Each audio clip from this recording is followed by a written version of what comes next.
helpful for everyone to hear the questions from everyone. So, all right, let's get started.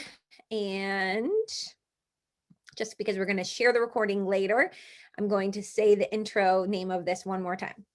So thanks everyone for joining us today for our live digital marketing Ask Me Anything, where we're going to answer all of your burning digital marketing questions. So one of the first questions that came in was about ads.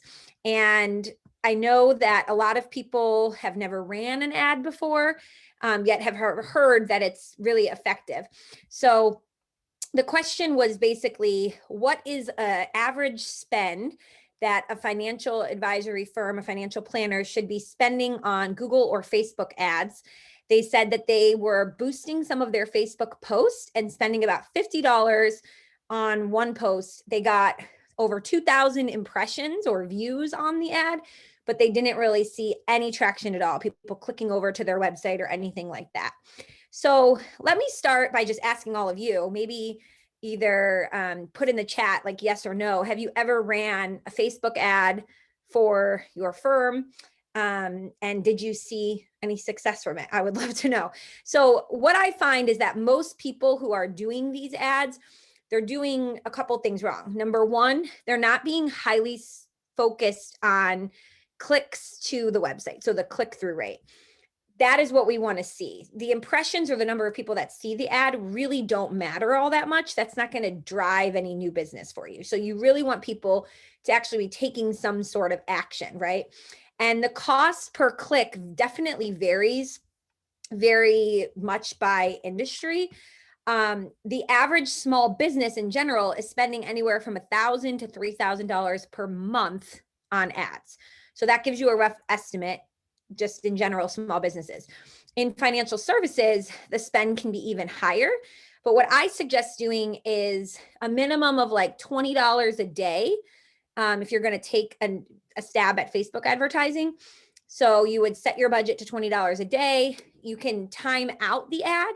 So let's say after 30 days, the ad ends. So you know you have an end in sight. So that would be $500 for the month is what you would set aside. Learn from that, see, how much engagement you get, if the creative works. There's so many different variables that are going to impact whether or not you see success.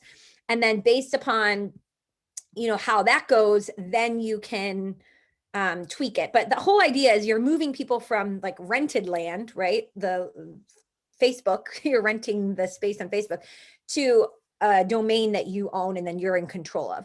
And the more niche down you are, the easier this is going to be and the less you're going to have to spend, right? So if you only focus on teachers and you have a specific ebook or guide or checklist for teachers retiring in Illinois, and you can target teachers in Illinois who are within a certain age group on Facebook, because Facebook lets you get really granular with this ad, and then take them to your website where you have a landing page set up with that ad, you're going to see so much more success than somebody who is not that niche specific, right?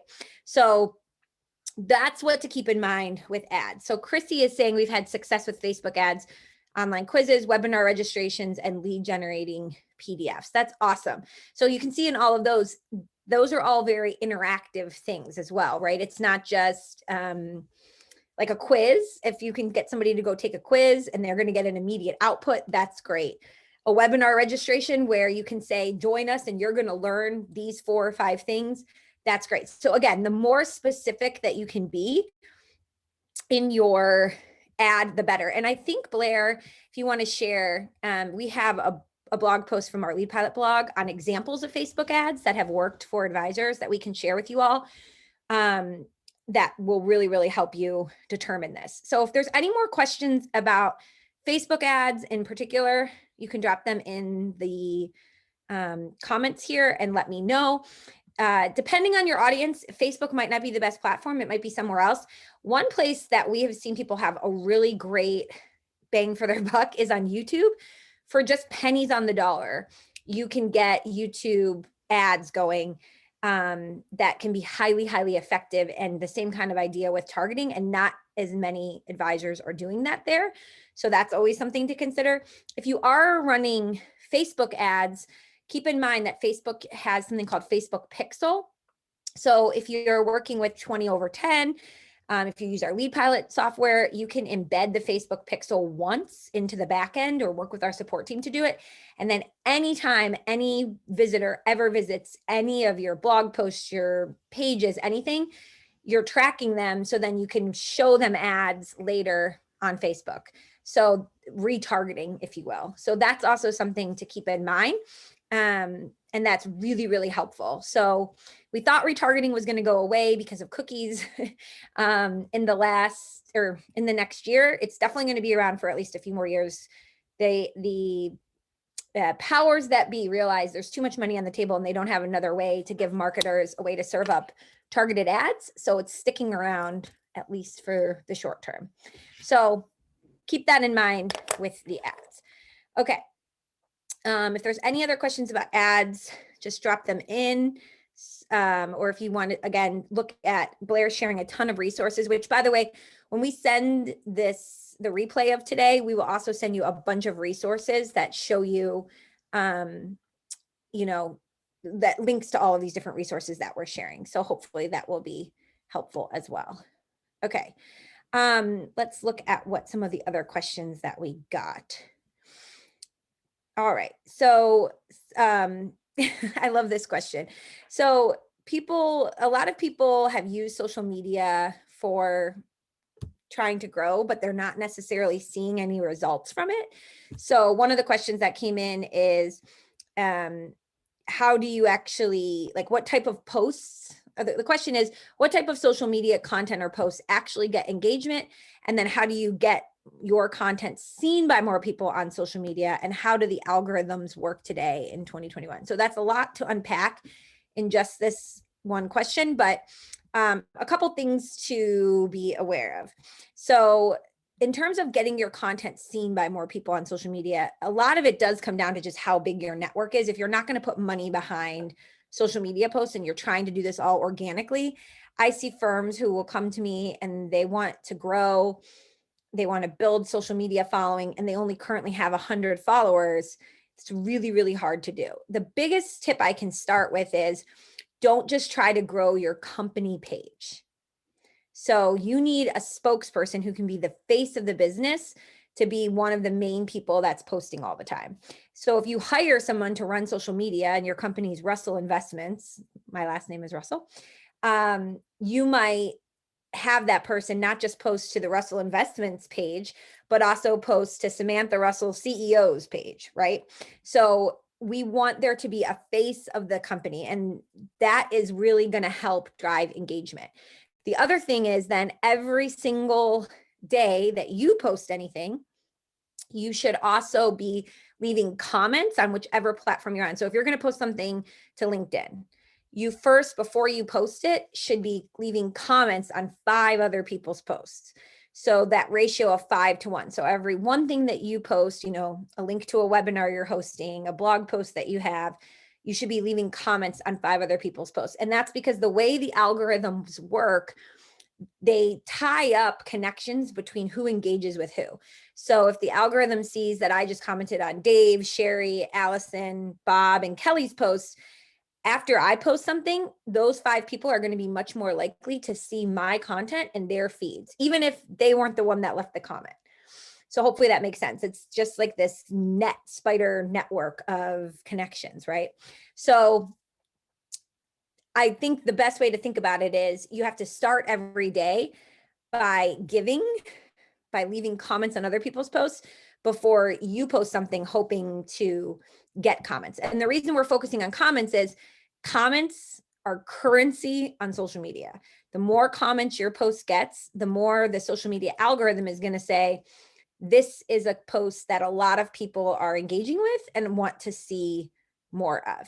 So that makes a huge, huge difference in, who sees what.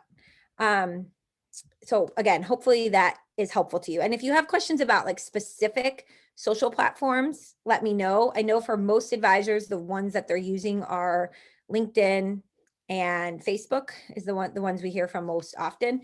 I'd love to know if any of you are using Instagram and finding success, because Instagram's a different beast because stories are really the best way to connect and network with people. So, that one is going to be a little bit different, but for LinkedIn and Facebook, leaving those 5 comments is really, really important. Okay. What is the best way to connect with your target market if you're not currently connected on LinkedIn or Instagram? Great question. So actually, let me just share my screen. I'll share my LinkedIn page really quick and show you what I do. Okay, so hopefully everyone can see that. Let me just go through there. So what I like to say is first start by looking at who has viewed your profile. So people who viewed your profile are really great potential future connections because they're already aware of you. So if you're posting great content and people are seeing it, or maybe somebody tagged you, all of these people have viewed my profile recently, right? So if I see that somebody just viewed my profile, they're in our same industry. This Amy here is Executive Vice President, Chief Marketing Officer at Kestra, and we have 36 connections in common, and she viewed my profile, I'll go ahead and just click connect and invite her to connect. So she's already looked at my profile. We're in the same industry. We're both doing marketing functions. That's a great person to connect with, right? So I'll start here by looking through my recent profile views and clicking connect on people there. When you connect with one person though, or if you have a in your own, connections page, a lot of, let me just show you what I mean here. So if I click on Amy and I look at, actually, let me show you somebody else. So Johnny Sandquist, him and I are already connected. So if I click on him and then I click on his 500 plus connections, the people that he is connected to are often going to be people that I want to connect to because, again, we're in the same industry. We're both doing a marketing function in financial services. So if you have a client and they're an executive vice president of a Fortune 500 company and you want to tap into their network, you can click on that person and then you will see all of their second degree connections. So people you're not already connected to, and then you can connect with those people. So that is one of the, I think, best ways to go about it. So again, you're taking somebody you already know is your target audience and then saying, how can I tap into that person's network? So you click on the person, you click on their connections, and then you can start connecting with all of their second degree connections. Hopefully I didn't do that too fast and that is making sense for everybody. Okay. Go back to our list of questions here. If there's any other questions specifically about growing your follower base, let me know. You can also do things like set up a newsletter that you run through LinkedIn and invite people to connect to the newsletter. You can invite them to connect to your business page. But again, business pages, you're not going to get as big of a following on them as you're going to get on personal pages. So if you're trying to grow a business page, what I suggest you do is use personal pages to amplify the business message. So what I mean by that is, let's just say we look at, 20 over 10's page. We can go through any of these posts and I could repost it from my own page, and that is going to really get more people's eyeballs on it. Same thing with, you can actually notify your staff. So you see this little notify employees. If you have, 10 people on your team and you post something and you really want them all to engage with it, the trick is as soon as you post it, within 20 minutes, the more people who leave a comment on it and engage with it the more it's going to get amplified. The more LinkedIn or Instagram or whatever is going to say, oh, a lot of people are engaging with this post. So you can click notify employees, and anybody who's listed as an employee will get a notification, and you can ask that they, engage with that post that way. Okay. Another question about LinkedIn is how often you should update your profile picture, and should you have different ones for different social media platforms, and should it always be a more professional picture or should it be casual? Those are all really, really great questions. Let me just pull up something that I think will be really helpful to all of you.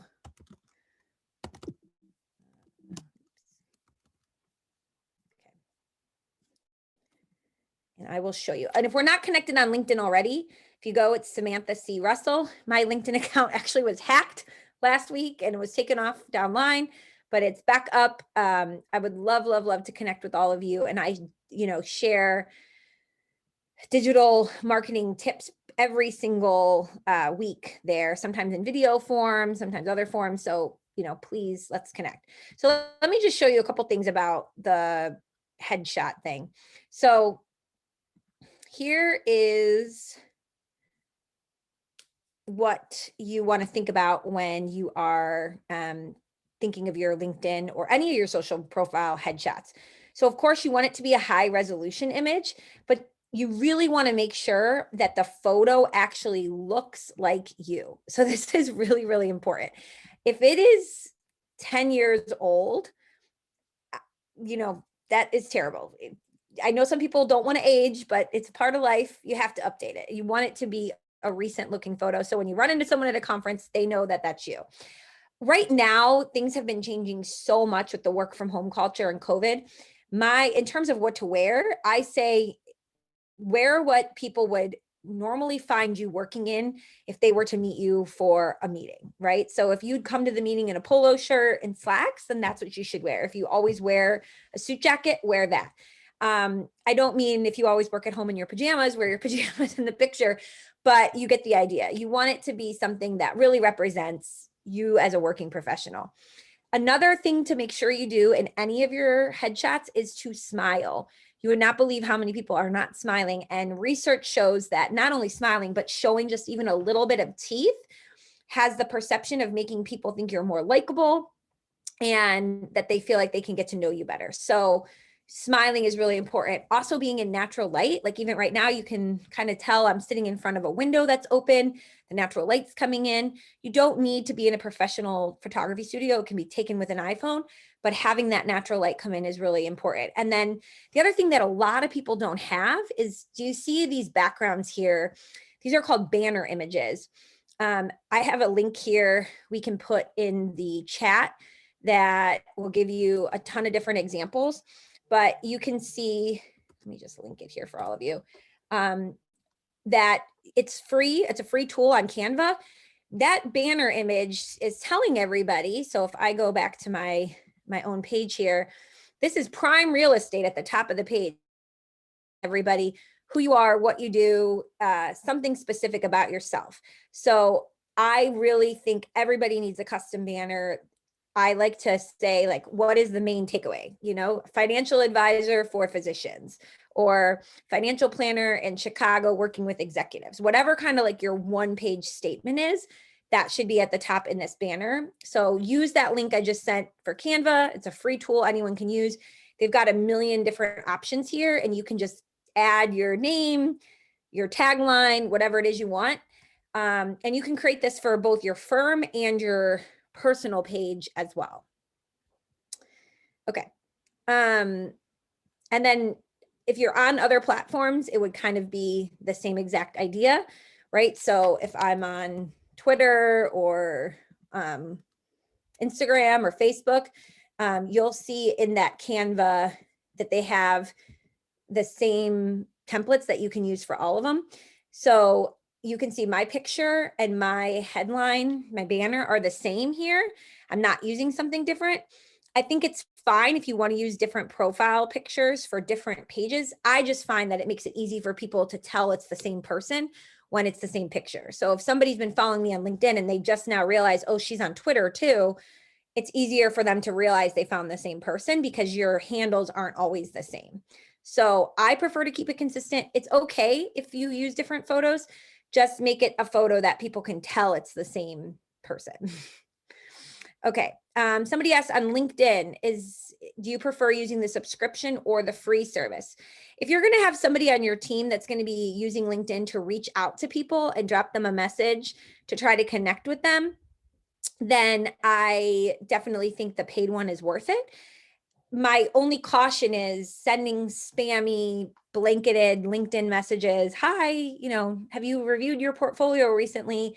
Let's connect over coffee, is not going to work. It's only going to work when maybe, you know, Chris Smith is a client of yours and he is the CTO at a huge tech company in Silicon Valley, and you want to connect with one of his colleagues, and you know, so you start reading all of his posts and leaving comments on both he and his colleagues' posts, and then you want to send that colleague a message, then that would be a good use case to do it. So I don't think it's worthwhile for just sending like spam messages. I'm sure all of you have been a recipient of somebody saying, hey, financial advisor, I can get you more leads, right? Raise your hand if you've gotten those LinkedIn messages before, people spamming you to death. All of the hands are being raised. So we don't want to do that. But what we can do is be really specific about it in the example I just gave. And I will say this too. One thing that I've noticed is people are really hesitant on LinkedIn, on Instagram, or whatever, to leave comments or connect with people they don't know. If you've never left a comment on a second degree connection or a stranger's post before, then you're not doing social media right. So what I mean by that is, it's like I'm scrolling through here today. So these are all my first degree connections, but eventually one's going to pop up and it'll be a second degree connection. Somebody leaving a comment on somebody else's content that I'm not connected with. So here, right? So it's telling me that Jake Rushton, one of my connections, commented on this Corey guy's post. If I want to get in front of more private equity investors, then it would make sense for me to stop and leave a comment here saying like, great poll, Corey, and here's what I think, blah, blah, blah. And then Corey might stop and think, oh, who's this Samantha person? And click over to my page. Or he may not think of it the first time, but he'll start to see my content in his feed. So leaving comments on second degree connections posts is a really, really good tactic to grow on social media. Okay. Drew asked, what is the size of Canva panel for LinkedIn? Great question. Blair just put that in the answers there. It's 1584 by 396 pixels. But again, if you come to Canva and you filter on the left, you can see it'll say like LinkedIn banner. All of these are pre-designed to be the right pixel sizes, so you don't have to worry about it. And Canva, if you haven't used it, like they have so many different ones you can use for everything. So let's say you just want to do Facebook ad. You can search that and they'll give you a ton of different templates that will pop up that will be the right sizes for that. And then you can play around with it. And it's really easy to use. You upload your colors, your logo, and then you can just make a million different variations of it. So if you haven't used Canva before, whether it's yourself or someone on your team, this is a really great tool to use to really up your marketing game. Okay, let's get some more questions. All right. Sorry, some of them. Okay, somebody asked, Vic asked, is it better to avoid politics altogether when digital marketing in this environment, or should you embrace your beliefs and market them to further filter down to your ideal client? I don't think there's one right answer to this question. I'd love to hear from all of you. Maybe in the chat, tell us, do you completely steer clear from politics, or do you make it a little bit more known which way you lean? I know that there's advisors out there that are being more drawing a line in the sand of what their beliefs are and attracting like-minded individuals. And as we become more of a polarized society, people sometimes want to work with people that they absolutely know share their beliefs. But I think that gets harder and harder as your organization scales, and you could have, 20 people on staff and not everybody's going to believe the same thing. What I find is best is to,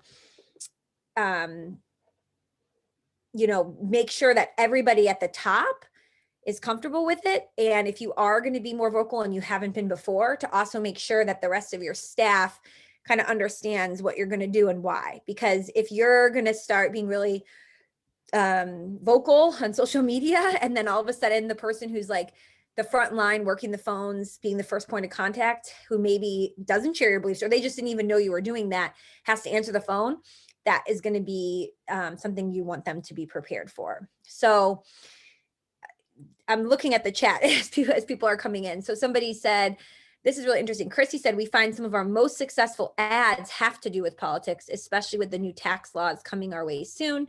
We find people are really interested in these. We're not inflammatory. We have clients on both sides. It's funny you bring that up. We just did with FMG a webinar on the proposed tax plan, and we called it in the invitation, what the Build Back Better plan means for your clients.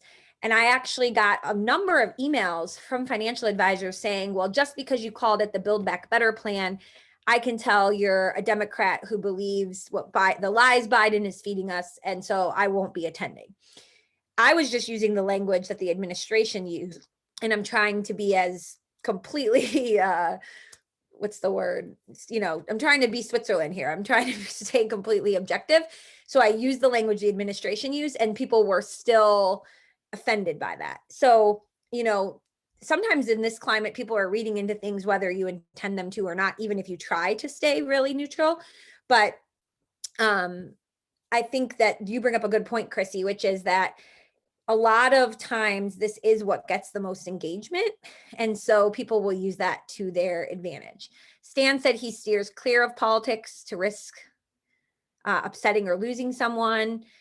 Karma said you run the risk of losing existing clients if you talk about politics online. I agree. I think if you're just starting your business and you want to just attract like-minded people, it's probably a safer play than for those firms who already have hundreds of families and you don't know which way everyone leans to try to figure it out. I will say, going back to that tax idea though, so many advisors we've seen have not wanted to talk about the proposed tax plan until it has been finalized, because, we don't know for sure, but there have been so many great examples of people putting out content where they say, well, if this happens, this is what it could mean. And if this happens, this is what it could mean.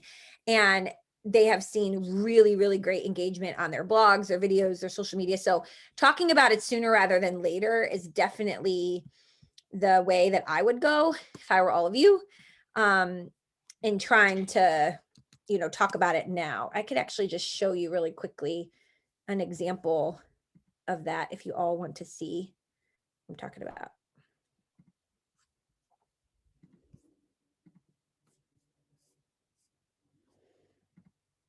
So this is just a couple examples. So there was this firm, and they, talked about what was the proposed change and then how you would prepare and what it could mean, right? So this is a really, really great example. Again, the legislation doesn't have to actually be passed in order for you to be talking about it and communicating with it. And this content then goes on to get so much more engagement. If you say, how to prepare for Biden's new tax laws, we are specifically going to talk about what it means for long-term capital gains and qualified dividends, the basis step up at death, estate and gift tax changes, your individual income tax, and the list goes on, right? So that was a really good example. Another one here is this woman brought in a tax expert and interviewed them, and she created a video about it. And then she put the whole transcript on her website and then made a quick clip of it for social media. So that was really, really powerful. This advisor did something similar where he just was talking about it himself, but then you can see below he has all the timestamps. So if you just want to scroll forward to capital gains, or you just want to scroll forward to some specific question, you can do that. And then you can see, one thing I've noticed with a lot of advisor marketing is they miss the calls to action. So he has how we can help you and book an initial consultation. So if you're watching this and then you're like, okay, I need to meet with this guy, he's in front of this, you can go ahead and book a meeting. Or if you just want to learn more about his firm and what they do, you can click on how we can help. So having those calls to action at any content you create is really, really important. So hopefully those examples, can help you shed some light a little bit on how you can do it with your own marketing. You're welcome, Vic. Okay, So good questions here. All right. Does anybody have any other specific questions about social media before we move on to some website questions that came in? If you do, let me know. Okay.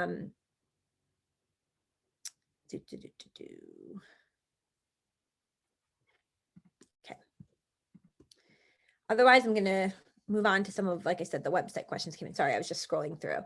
So one of the questions that people asked was about the review sites. So how important are Google, Yelp, and other review sites for advisors, or how important will they be in the near future? Does it matter more if you're targeting a local geographic area versus a specific niche countrywide? I would love to know, for the people on the call, have any of you gotten a review on Google or Yelp or anywhere else? Has your business? And is it something you're already doing now, like actively asking for reviews? I know a lot of people still can't do it, but if, so tell me, either like, no, we can't yet, or yes, we are.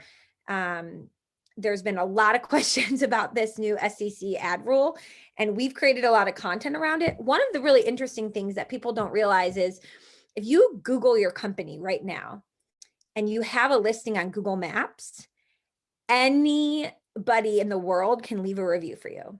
And there's nothing that the SEC or anyone else can do to stop it. And it's been that way for years. So for years, I'll get questions every once in a while from someone who will say, our firm is Lighthouse Financial, and somebody left a review for us, and our compliance officer's freaking out because they think we might have solicited it. We don't even know this person. It was the wrong company, what have you. So it's really, really interesting. Let's see. Kyra said, the firm I work for has received Facebook and Google reviews, but we don't currently seek them out. Bridget said, no, we can't ask yet. Yeah, so it definitely varies, but again, just keep that in mind. Anyone can leave you a review if your business is on Google Maps. So I've heard of firms, that weren't in writing asking for reviews, but were definitely verbally asking clients to leave them reviews. And they built up a good number of them. What's important to know is that, yes, this is a game-changing thing. If you think of the way that all of us shop and verify things online anymore, we read reviews. I mean, how would any of you go and book a 7-night hotel stay in Hawaii tomorrow at a place you've never been without reading the review? Would you, buy a new car without reading reviews from other people? Would you hire a contractor to come to your home and do work, even if your friend referred you to them, without just checking them out online, right? So the reviews are incredibly, incredibly important. And they're going to be game changers, because the way that advisors typically have grown is through referrals. And as more and more of that moves digital, if you and 2 other firms are all referred to one client, and that client Googles all 3 of you, and one of you has 50, 4 or 5-star reviews, one of you has no reviews, and one of you has maybe 3 or 4 reviews, and they're all like 3-star reviews, which one are they going to believe? Right? So you really, really want to think about how this is going to play into your marketing in the future, because eventually all of you will be able to do it. It might take a little while, but eventually everyone will get caught up and everyone will be able to do reviews. So the number one thing just to remember is, if you haven't claimed and verified your Google My Business listing, you have to do that in order to manage your review page. So Google My Business is a free tool that every business online has access to, and you're able to set up, optimize, claim your listing on Google, and that's where people leave you a review. And that's also where you can respond to the review, give it a thumbs up, thumbs down, whatever you're going to do. So you have to set up and optimize your Google My Business page. And Blair just added a link there for how to do it, which I will just pull up really quickly here and show you, so you can all see that.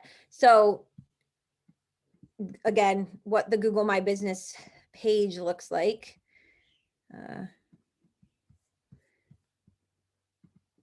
is like this, right? So if you search a company, this panel on the right-hand side is the Google My Business listing. And then you'll claim it, you'll categorize who you are, what you do, what category you're in, you'll set up your business description. You want to make sure you have photos. The other reason this is really important is for Google search. So if I were to search, I can spell financial advisor, Annapolis, Maryland. The companies that come up right here at the top in the local 3-pack are all companies that have optimized for local search. What that means is they have claimed and optimized their Google My Business listing, and you can see they all have reviews, right? So that's really, really important. Google wants to give us the best results possible. So knowing that this is a firm that somebody else has already worked with, that is a legitimate firm, is going to be important. So claiming and optimizing your Google My Business page is really, really key to getting these reviews.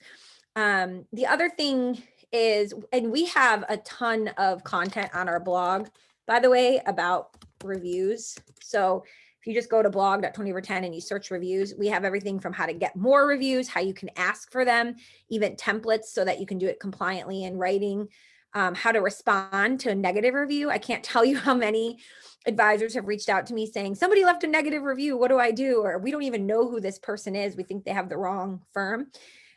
Just how to get more, everything you need to know about the SEC rule from a compliance standpoint. So this is a great tool. Use it to help you navigate this. And if you're thinking about, how do you want to add actual testimonials to your website and reviews, we have some really great examples of what that looks like on a website. And both FMG and 20over10 have created pre-made templates where you can just drop in from Google or Yelp or anywhere else you've gotten a testimonial or a review. You can drop them right in and it will automatically populate into your site. So keep that in mind. So we have some examples here and that will show you. The main thing you want to make sure you do if you add testimonials or reviews onto your website is you want to make sure that at the bottom of the page, let's say you've gotten 10 reviews on Google and you're only going to pull in the 3 best ones. You want to have a link at the bottom that says to see all of our reviews, head over to Google reviews.